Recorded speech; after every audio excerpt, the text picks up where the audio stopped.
প্রিয় শিক্ষার্থী বন্ধুরা, নতুন একটি ক্লাস নিয়ে আসলাম আজকে। এবং এই ক্লাসটি মূলত হবে দিনাজপুর বোর্ড 2025 সালের প্রশ্ন, সপ্তম অধ্যায় তরঙ্গ শব্দ। তো প্রিয় শিক্ষার্থী বন্ধুরা, আমরা মূলত আজকে এই সৃজনশীলটাই সলভ করার চেষ্টা করব। তো সৃজনশীলটার প্রথমে যদি আমরা লক্ষ্য করি, দেখো এখানে কি বলছে উদ্দীপকে, যে ওমি একটি পাহাড় থেকে 18 মিটার দূরে দাঁড়িয়ে শব্দ করে পাহাড়ের দিকে এগিয়ে যায়। ওই দিন বায়ুতে এবং পানিতে শব্দের বেগ যথাক্রমে 340 মিটার পার সেকেন্ড এবং 1480 মিটার পার সেকেন্ড ছিল, এবং মাধ্যম দুটির শব্দের তরঙ্গ দৈর্ঘ্যের পার্থক্য দেওয়া আছে 1.6 মিটার। তাহলে পার্থক্য যেহেতু আমাদের 1.6 মিটার দেওয়া আছে, তাহলে আমরা গ নাম্বারটা একটু দেখি আসলে কি বলতেছে। গ নাম্বারে বলতেছে পানিতে শব্দের তরঙ্গ দৈর্ঘ্য নির্ণয় করো। তার মানে এখানে আমাদের মূলত তরঙ্গ দৈর্ঘ্য, পানির ক্ষেত্রে তরঙ্গ দৈর্ঘ্যটা নির্ণয় করতে বলছে, অর্থাৎ ল্যামডা ডাব্লিউর মানটা নির্ণয় করতে বলছে। তো প্রিয় শিক্ষার্থী বন্ধুরা, আমরা মূলত এই যে তরঙ্গ দৈর্ঘ্য কিভাবে বের করতে পারি, আমরা একটা সূত্র জানি, সেটা ছিল আমাদের এরকম, যে ভি ইকুয়াল এফ ল্যামডা। আমরা এই সূত্রটা মূলত সবাই জানি, যে ভি ইকুয়াল হচ্ছে কত, এফ ল্যামডা। তাহলে এইখান থেকে আমরা তরঙ্গ দৈর্ঘ্য ল্যামডার মানটা বাইর করে নিতে পারবো। তো প্রিয় শিক্ষার্থী বন্ধুরা, আমরা আগে এই অঙ্কটা সমাধান করার চেষ্টা করব। তো আমরা মূলত গ নাম্বার অঙ্কটা সমাধান করব। তাহলে এখানে আমরা গ নাম্বার দিয়ে নিব, গ নাম্বার দিয়ে নিচ্ছি আমরা। তাহলে দেখো এখানে আমাদের বায়ুতে এবং পানিতে শব্দের বেগ দেওয়া আছে। তাহলে এই গ নাম্বার অঙ্কের ক্ষেত্রে আমাদের বায়ুতে এবং পানিতে শব্দের বেগগুলো নিয়ে আসতে হবে। তাহলে আমরা এখানে লিখি যে এখানে এখানে বায়ুতে শব্দের বেগ, বায়ুতে শব্দের বেগ, তাহলে বায়ুর ক্ষেত্রে আমরা কি পাবো, সেটা হচ্ছে ভিএ। ভিএ ইকুয়াল দেখো 340 metre per second, 340 metre per second. আর পানির ক্ষেত্রে, যেহেতু ওয়াটার পানি, তাহলে পানির ক্ষেত্রে আমাদের শব্দের বেগটা কত হবে, ভিডব্লিউ। তাহলে এখানে আমরা লিখে নিই যে পানির ক্ষেত্রে শব্দের বেগ, বা পানিতে শব্দের বেগ, পানিতে শব্দের বেগ, তাহলে হচ্ছে ভিডব্লিউ ইকুয়াল, দেখো এখানে দেওয়া আছে কত, 1480 মিটার পার সেকেন্ড, অর্থাৎ 1480 মিটার পার সেকেন্ড।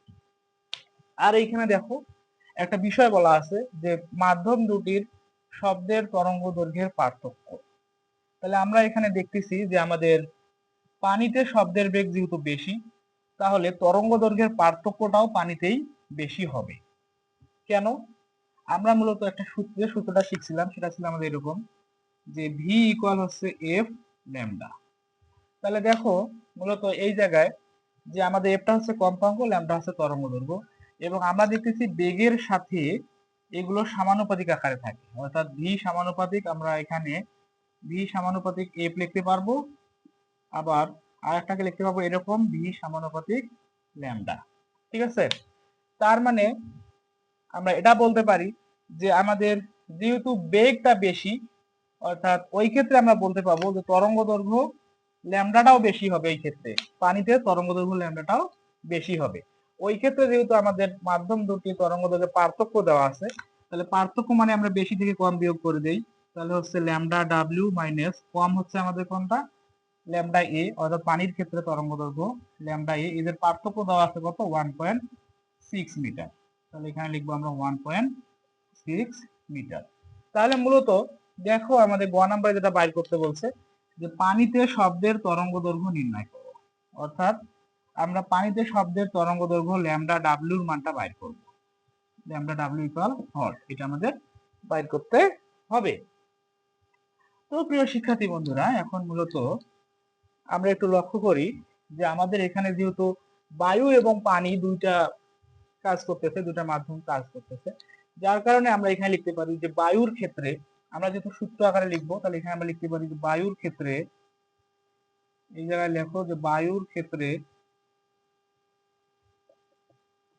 বায়ুর ক্ষেত্রে তাহলে আমাদের সূত্রটা জানি V V equal F lambda, তাহলে ওই সূত্রটা এখানে আমরা লিখবো যে ভি এ ইকুয়াল, আর এখানে যেহেতু আমাদের কম্পাঙ্ক কিন্তু একটাই কাজ করবে, ঠিক আছে।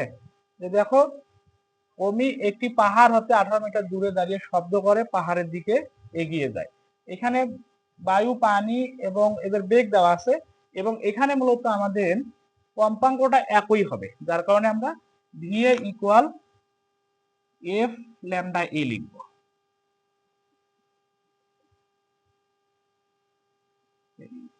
ভি এ ইকুয়াল হচ্ছে আমাদের কত, এফ ল্যামডা এ।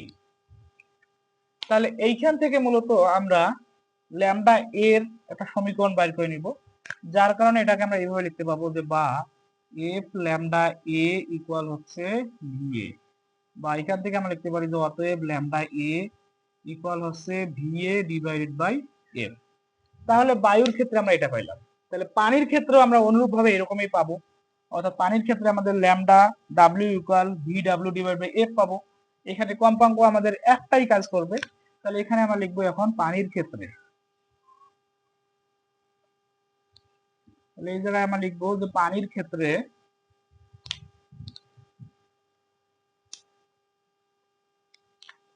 তাহলে আমাদের যেটা করতে হবে, এই জায়গায় লিখতে হবে যে পানির ক্ষেত্রে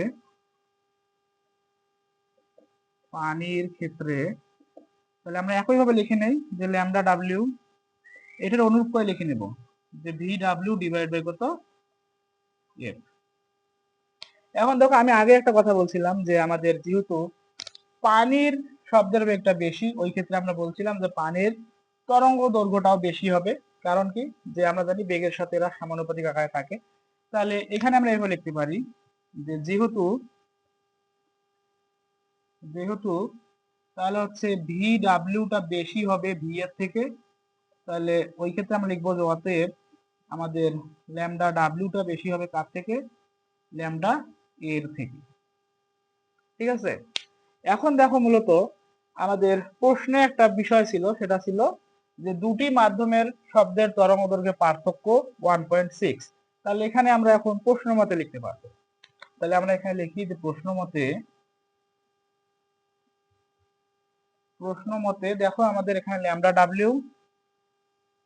W minus lambda A equal আমরা কত পাইছি 1.6। এখন দেখো আমাদের ল্যামডা ডাব্লিউ এবং ল্যামডা এর আমরা একটা দুইটা সমীকরণ পাইছি। তাহলে এখন আমরা ল্যামডা ডাব্লিউ জায়গায় ল্যামডা ডাব্লিউর সমীকরণটা বসাই দিব, ল্যামডা এর জায়গায় ল্যামডা এর সমীকরণটা বসাই দিব। দেখো ল্যামডা ডাব্লিউ ইকুয়াল পাইছি আমরা V W divide by F, আর ল্যামডা এ ইকুয়াল পাইছি V A divide by F. তাহলে এগুলো আমরা এখানে বসাই দিব। তাহলে ল্যামডা ডাব্লিউর মান যেটা পাইছি ওইটা, তাহলে হচ্ছে V W divide by F minus হচ্ছে কত, V A divide by F, equal হচ্ছে 1.6। তাহলে দেখো মূলত আমরা এখানে নিচে হর হিসেবে দুইটা এফ পাচ্ছি, অর্থাৎ কম্পাঙ্ক পাচ্ছি আমরা। তাহলে এই এফ দুইটাকে আমরা এখন লসাগু করে নেই। তাহলে দেখো এখানে আমরা এফ পাবো, আর আমরা এখন যদি এখানে এফ দ্বারা এফ কে ভাগ করি তাহলে হচ্ছে 1 পাচ্ছি। তাহলে আমাদের উপরে থাকতেছে কি, ভি ডাব্লিউ মাইনাস হচ্ছে কত, ভি এ ইকুয়াল হচ্ছে 1.6, এইরকম আসতেছে। প্রিয় শিক্ষার্থী বন্ধুরা, এখন আমরা মূলত যেহেতু আমাদের অঙ্কটা অনেক নিচে চলে আসতেছে, যার কারণে আমরা একটু উপরের দিকে চলে যাচ্ছি আবার। তাহলে দেখো এখানে V W minus V A divide by F equal 1.6 পাইছি, এবং আমাদের ভি ডাব্লিউর মান জানা আছে, ভি এর মানও জানা আছে, যেটা আমরা শব্দের বেগ এবং পানিতে বায়ুতে শব্দের বেগ এবং পানিতে শব্দের বেগ দেওয়া ছিল। এই মানগুলো এখন আমরা উপরে বসাই দিব, আমাদের জায়গা সংকটের কারণে আমরা একটু উপরে আসতেছি, ঠিক আছে। ওই ক্ষেত্রে দেখো আমরা এখানে কি পাচ্ছি যে বা, তাহলে আমাদের ভি ডাব্লিউর মান কত, ভি ডাব্লিউর মান হচ্ছে 1480 মাইনাস করব 340, কত 340 ডিভাইডেড হচ্ছে আমাদের এফ, মানে এফ এর কিন্তু আমাদের মানটা জানা নেই, এবং আমরা বলছিলাম যে এফ এর মানটা একই হবে, যার কারণে আমাদের এখানে এফ এর মানটা যেহেতু জানা নেই আমরা এফ এ রাখবো, সমান কত 1.6 এইটা। এখন দেখো আমরা মূলত এটাকে ক্যালকুলেশন করে নিতে পারবো, অর্থাৎ 1480 থেকে আমরা 340 বাদ দিয়ে নিব। 1480 বিয়োগ হচ্ছে 340, তাহলে এর মান আসতেছে আমাদের 1480 বিয়োগ 340, এর মান আসতেছে 1140। তাহলে এখানে পাবো আমরা 1140 ডিভাইড বাই এফ ইকুয়াল 1.6। তাহলে এটাকে আমরা আর গুণ করে নেই। তাহলে দেখো আমরা পাচ্ছি এফ ইন্টু, অর্থাৎ গুণ চিহ্ন দেই, 1.6 ইকুয়াল পাচ্ছি কত, 1140। তাহলে এখান থেকে আমরা এফ এর মানটা বাইর করে নিব, যে বা এফ ইকুয়াল আমরা পাবো যে এফ ইকুয়াল হচ্ছে 1140 ডিভাইডেড বাই 1.6। তাহলে অতএব আমরা এফ এর মান পেয়ে যাব। অতএব দেখো এফ এর মান কত পাবো, 1.6। এটা করলে আমরা পাচ্ছি 712.5, আর হচ্ছে আমাদের এফ এর একক কি, কম্পাঙ্কের একক হচ্ছে হার্টজ, এইচজেড, এটা পাইলাম। এখন আমাদের একটু আবার অঙ্কের দিকে ফিরে যাইতে হবে, অর্থাৎ আমাদের উদ্দীপকে ফিরে যাইতে হবে।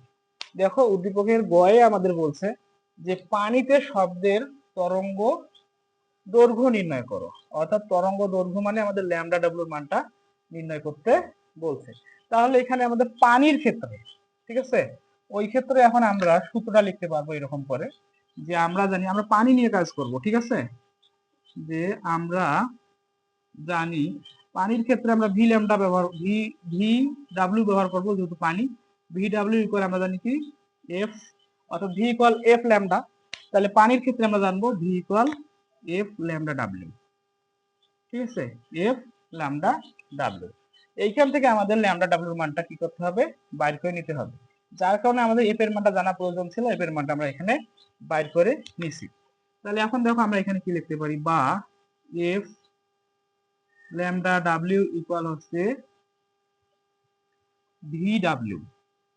তাহলে এখান থেকে আমরা লিখতে পারি যে বা lambda W equal V W divide by হচ্ছে এফ।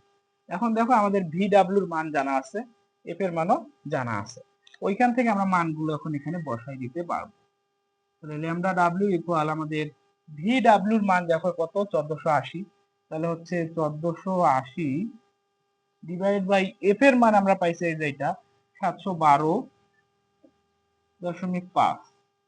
তাহলে এটাকে যদি আমরা ক্যালকুলেশন করে নেই, তাহলে অতএব আমরা ল্যামডা ডাব্লিউর মানটা পেয়ে যাব। তাহলে ল্যামডা ডাব্লিউ ইকুয়াল আমাদের কত হয়, আমরা একটু করে নেই ক্যালকুলেটরে।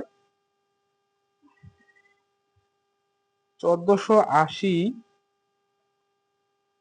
ভাগ করব 712.5, এটার মান আছে যে 2.07, ঠিক আছে। তাহলে এটার মান আসবে আমাদের 2.077 বা 8 লিখলেও হচ্ছে। তাহলে এত, আর হচ্ছে আমাদের জানি আমরা তরঙ্গ দৈর্ঘ্যের একক কি, তরঙ্গ দৈর্ঘ্য মূলত হচ্ছে মিটার, ঠিক আছে। তো প্রিয় শিক্ষার্থী বন্ধুরা, আশা করি তোমরা গ নাম্বার অঙ্কটা বুঝতে পেরেছো, এবং এর পরপরই আমরা ঘ নাম্বার অঙ্কটা সমাধান করব। যাই হোক, আশা করি তোমরা আমাদের এই ক্লাসটি বুঝতে পেরেছো। অবশ্যই তোমরা আমাদের সঙ্গেই থাকবা এবং আমাদের এই চ্যানেলটি সাবস্ক্রাইব করবা। তো প্রিয় শিক্ষার্থী বন্ধুরা, এখন যদি আমরা ঘ নাম্বার প্রশ্নটায় যাই, দেখো এখানে মূলত কি বলছে, যে অমি পাহাড়ের দিকে সর্বোচ্চ কত বেগে দৌড়ালে প্রতিধ্বনি শুনতে পাবে, গাণিতিক বিশ্লেষণের মাধ্যমে মতামত দাও। তার আগে দেখো এখানে একটা ব্যাখ্যা দেওয়া আছে উদ্দীপকে, যে অমি একটি পাহাড় থেকে 18 মিটার দূরে দাঁড়িয়ে শব্দ করে পাহাড়ের দিকে এগিয়ে যায়। ওই দিন বায়ুতে এবং পানিতে শব্দের বেগটা দেওয়া ছিল। যাই হোক, এই ঘ নাম্বার অঙ্কটা করতে গেলে আমাদের একটু বোর্ডটা ক্লিন করতে হবে, যার কারণে আমরা এখন একটু বোর্ডটা পরিষ্কার করে নিব। পরিষ্কার করে নিয়ে আমরা এখন ঘ নাম্বার অঙ্কটা সলভ করবো ইনশাআল্লাহ।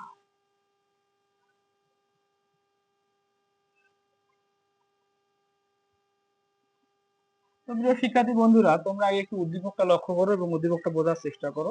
সেটা হচ্ছে যে অমি একটি পাহাড় থেকে 18 মিটার দূরে দাঁড়িয়ে শব্দ করে।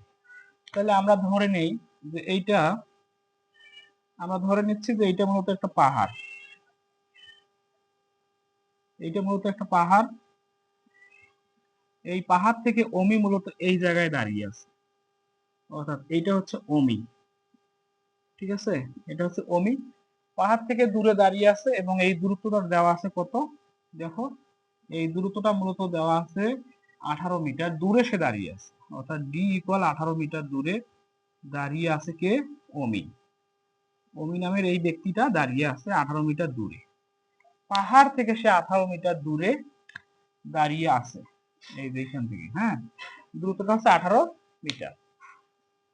শব্দ করে পাহাড়ের দিকে সে এগিয়ে গেছে, মানে কথা হচ্ছে যে এ এই জায়গা থেকে যদি শব্দ করে, প্রতিধ্বনি শোনার ক্ষেত্রে কি হয় যে আমরা জানি একটা শব্দ, মনে করো 18 মিটার দূর থেকে দাঁড়িয়ে আছে, এইখান থেকে সে শব্দ একটা করবে, তাহলে প্রতিফলকের দিকে শব্দটা একটা দ্রুত অতিক্রম করবে, আবার প্রতিধ্বনি শুনতে গেলে প্রতিফলক থেকে আর একটা শব্দ ফিরে আসতে হবে, তাহলে দূরত্ব আমাদের দুইটা দূরত্ব লাগবে এই জায়গায়, ঠিক আছে। তাহলে অমি মূলত যদি 18 মিটার যে জায়গায় ছিল ওই জায়গায় থেকে যদি শব্দটা শুনতে যায়, তাকে 2D ওই শব্দটাকে 2D দূরত্ব অতিক্রম করতে হবে তার কাছে শুনতে, প্রতিধ্বনি শুনতে গেলে, হ্যাঁ। কিন্তু দেখা যাচ্ছে যে সে ওইখানে শব্দ শোনার আগেই শুধু শব্দ করেই সামনের দিকে চলে গেছে, প্রতিধ্বনিটা আর ওখান থেকে শোনে নাই। তাহলে দেখো আমরা একটু উদ্দীপকটা লক্ষ্য করি, তাহলে বুঝতে পারবা যে অমি পাহাড়ের দিকে 18 মিটার দূরে দাঁড়িয়ে শব্দ করে পাহাড়ের দিকে এগিয়ে যায়। এখন কত দূরে এগিয়ে গেছে সেটা কিন্তু বলা নেই, ওর আর সে প্রতিধ্বনি শোনার কথাও বলা হয়নি যে 18 মিটার দূরেই সে প্রতিধ্বনি শুনতে হয়েছে, এমনটা কিছু বলা হয়নি। বলা হয়েছে যে পাহাড় থেকে 18 মিটার দূরে শব্দ করে সে আবার পাহাড়ের দিকে একটু আগাই গেছে, তাহলে আমরা ধরে নিব যে অমি মূলত আগে এই জায়গায় ছিল, তাহলে এই জায়গা থেকে ওই এই জায়গায় চলে আসছে, অর্থাৎ কিছুটা দূর সামনে চলে আসছে শব্দ করে। এবং দেখো আমাদের এখানে টোটাল ডিস্টেন্সটা যেটা ছিল, পাহাড় থেকে অমির টোটাল ডিস্টেন্স ছিল 18 মিটার, আর ওই কতটুকু আগাই আসছে এটা যেহেতু আমাদের উদ্দীপকে বলা নাই, তাহলে ওই ক্ষেত্রে আমরা এখানে ধরে নিব যে অমি মূলত ডি প্রাইম দূরত্ব পর্যন্ত আগাই গেছে সামনের দিকে, অর্থাৎ ডি প্রাইম দ্রুত আগাই গেছে সামনের দিকে, ডি প্রাইম দ্রুত সে আগাই গেছে। তাহলে এখন দেখো আমাদের এই জায়গায় যেটা বলছে যে অমি পাহাড়ের দিকে সর্বোচ্চ কত বেগে দৌড়ালে প্রতিধ্বনি শুনতে পারবে, যে সে যে সামনের দিকে আগাই যাচ্ছে, একটা শব্দ করে আগাই যাচ্ছে, তাহলে ওই ক্ষেত্রে সে সর্বোচ্চ কত বেগে পাহাড়ের দিকে গেলে সে প্রতিধ্বনিটা শুনতে পাবে, এটা মূলত আমাদের বাইর করতে হবে। তার আগে আমাদের একটা জিনিস লক্ষ্য করা উচিত, সেটা ছিল যে সে ডি ইকুয়াল 18 মিটার দূরে শব্দ করে সামনে চলে গেছে, এখন কতটুকু সামনে চলে গেছে এটা আমাদের বলা নাই, এবং আমরা এটা ধরে নিয়েছি ডি প্রাইম পর্যন্ত সে সামনে চলে গেছে। তাহলে ওই ক্ষেত্রে সে যদি ডি প্রাইম জায়গায় যদি সামনে চলে যায়, তাহলে ওই ক্ষেত্রে সে প্রতিধ্বনি শুনতে পারবে কিনা বা কত বেগে দৌড়লে শুনবে, তার ক্ষেত্রে আমাদের আগে ডি প্রাইমের মানটা বাইর করে নিতে হবে। তাহলে দেখো অমি প্রথম অবস্থায় যে জায়গায় ছিল ওই জায়গা থেকে যদি সে প্রতিধ্বনি শুনতো, তাহলে তার প্রতিধ্বনির ক্ষেত্রে আমরা জানি কি 2D, অর্থাৎ দুইটা দ্রুত অতিক্রম করতে হইতো, তাহলে ওই ক্ষেত্রে হইতো যে 2D ইকুয়াল ভিটি, আমরা এই সূত্রটা ব্যবহার করতাম। কিন্তু দেখো সে যেহেতু ডি প্রাইম সামনে চলে গেছে, তাহলে আমাদের সে প্রতিধ্বনি শুনে নাই ওই জায়গা থেকে, প্রতিধ্বনি তার সামন থেকে শুনবে এমনটা উদ্দীপকে বলা আছে, যার কারণে সে কতটুকু সামনে আগায় গেছে ওই দূরত্বটা আমরা বাদ দিয়ে নিব, অর্থাৎ ওই ক্ষেত্রে আমাদের সূত্রটা এরকম হয়ে যাচ্ছে যে 2D minus D prime equal VT, ঠিক আছে। তাহলে দেখো এই জায়গা থেকে আমরা ডি প্রাইমের মানটা বাইর করতে পারবো, আর ডি প্রাইমের মানটা বাইর করলেই আমরা বলতে পারবো যে সে পাহাড় থেকে 18 মিটার দূরে যে দাঁড়িয়েছিল, অর্থাৎ প্রতিফলকের দিকে পাহাড়ের দিকে এত দূর সামনে আগাই গেছে, এটা আমরা বলতে পারবো। তো প্রিয় শিক্ষার্থী বন্ধুরা, আর এই প্রতিধ্বনি শোনার ক্ষেত্রে মূলত একটা সময় লাগে, সেই সময়টা কত তোমরা অবশ্যই জানো, সেই সময়টা হচ্ছে টি ইকুয়াল 0.1 সেকেন্ড, ঠিক আছে। তাহলে এটা আমাদের অঙ্কের ক্ষেত্রে লাগবে, যার কারণে আমি এখানে লিখে নিলাম। তাহলে তোমরা চিত্রগুলো একটু উঠাই নিতে পারো এইভাবে, ঠিক আছে, চিত্রগুলো উঠাই নিতে পারো। আর দেখো ঘ নাম্বার যেহেতু বলছে অমি পাহাড়ের দিকে সর্বোচ্চ কত বেগে দৌড়ালে প্রতিধ্বনি শুনতে পাবে, গাণিতিক বিশ্লেষণের মাধ্যমে মতামত দাও। তাহলে আমরা এখন এটা ঘ নাম্বারটা করে নেই, ঠিক আছে। তাহলে দেখো আমরা এটাকে একটু ইয়া করতে পারি যে প্রথম অবস্থায় মনে করো এই অবস্থায় ছিল, এই জায়গায় ছিল, তারপরে দ্বিতীয় অবস্থায় সে বি জায়গায় সামনে গেছে, আর এটা হচ্ছে প্রতিফলক বা হচ্ছে পাহাড়, হ্যাঁ। তাহলে এখানে আমরা ঘ নাম্বার দিয়ে নেবো, যে ঘ নাম্বার যে ধরি অমি পাহাড় হতে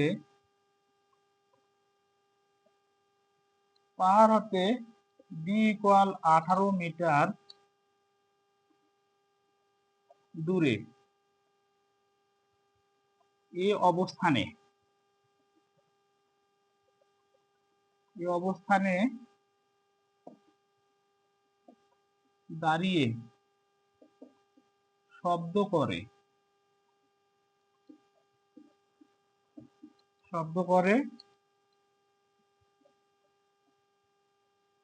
সামনের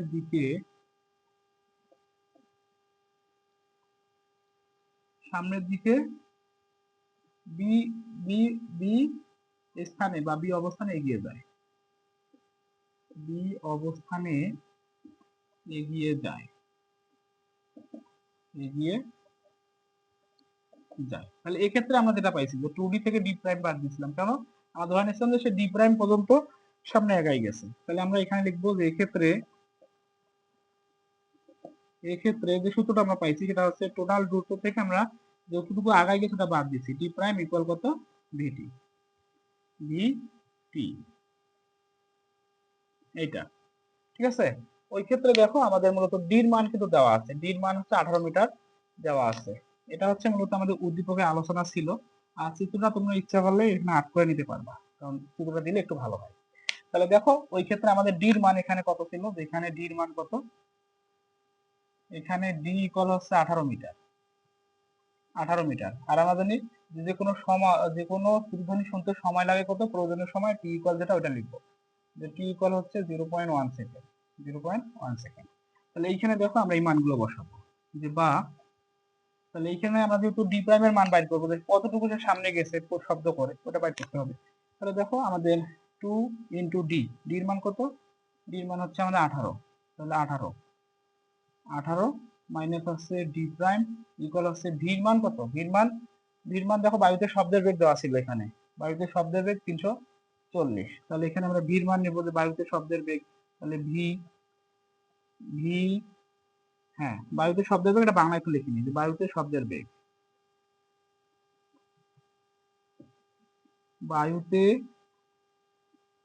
শব্দের বেগ, তাহলে ভি ইকুয়াল হচ্ছে 340 মিটার পার সেকেন্ড, ঠিক আছে এইটা।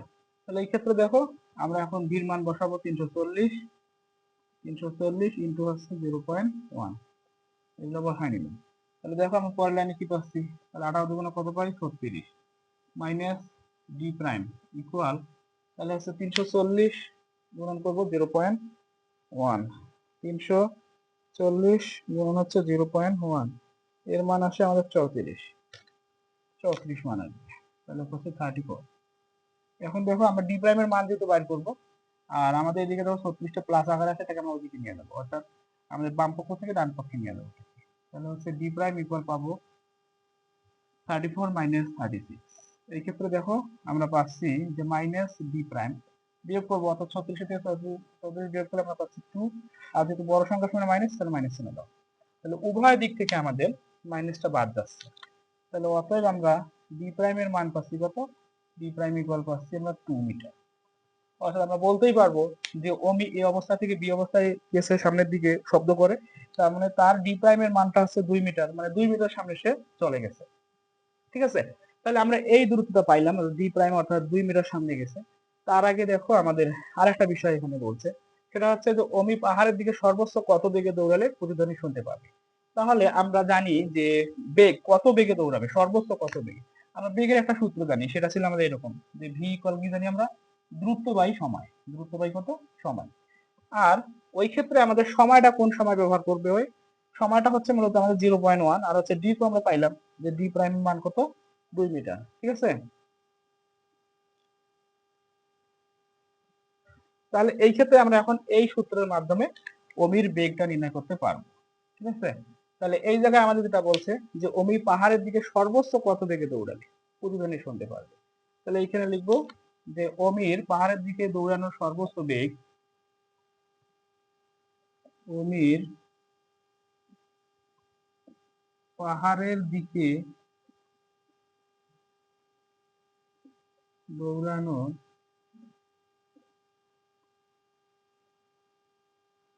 সময় সর্বোচ্চ বেগ,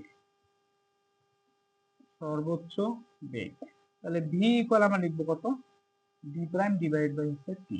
তাহলে এই জায়গায় আমরা মান বসাবো, যে বা ভি ইকুয়াল ডি প্রাইমের মান পাইলাম কত 2 ডিভাইড বাই টির মান কত আমাদের 0.1। তাহলে অতএব ভির মান হবে, ভির মান কত 2 ডিভাইড বাই 0.1 করলেই ভির মান আমরা পেয়ে যাব, অর্থাৎ 2 ডিভাইডেড 0.1, তাহলে পাচ্ছি 20 মিটার পার সেকেন্ড। তাহলে এই জায়গায় আমরা লিখবো যে 20 মিটার পার সেকেন্ড।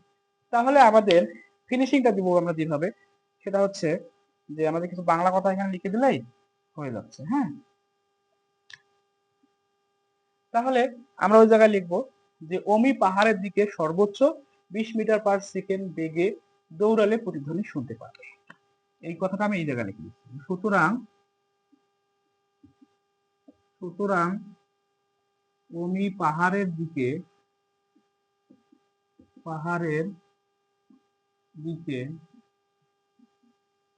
সর্বোচ্চ 20 মিটার পার সেকেন্ড